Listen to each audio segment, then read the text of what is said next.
clearly a recession is going to come and it's going to be bad. The question is how the recovery is going to be and what's going to happen in the long run.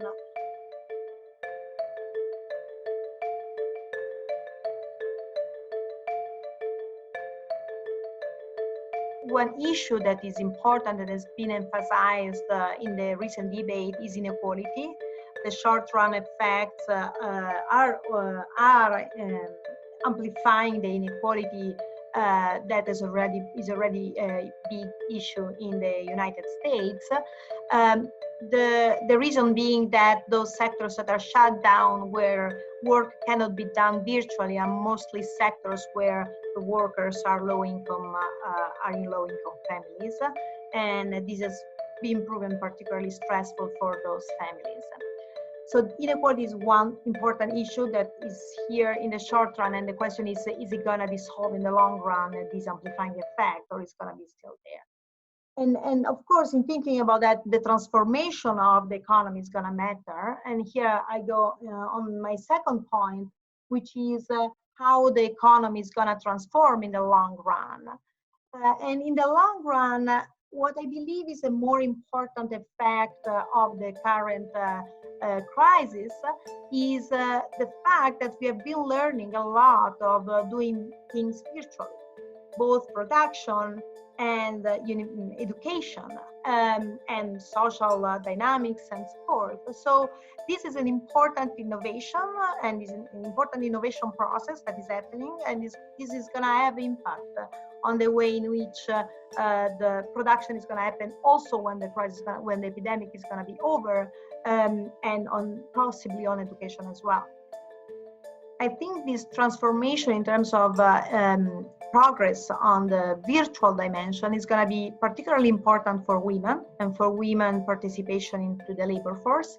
And this is going to be true for two reasons. First, because many jobs require traveling, and women with little kids at home may find it harder to keep up with traveling as their male colleagues do. And so the possibility of doing, of working remotely may help those women to access a larger range of jobs than before they decided to for home constraints. And also they will be able to advance in their career much more than before. And this is going to be true also for the second reason, that is that with virtual working, hours are much more flexible. So women may decide to work at night, or may decide to work in moments in which their kids don't require as much attention.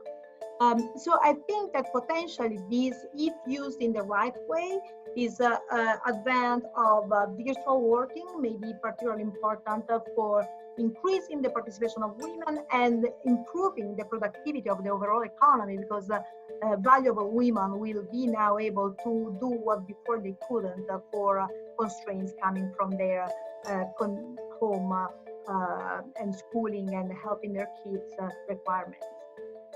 This also emphasizes another thing that I think is going to be more visible from now on than before, which is how important is the educational system and the hours of the educational system. So we have seen now that the shutdown of the schooling is having a tremendous impact on those couples where both are working, and the unavailability of nannies or other sources of help.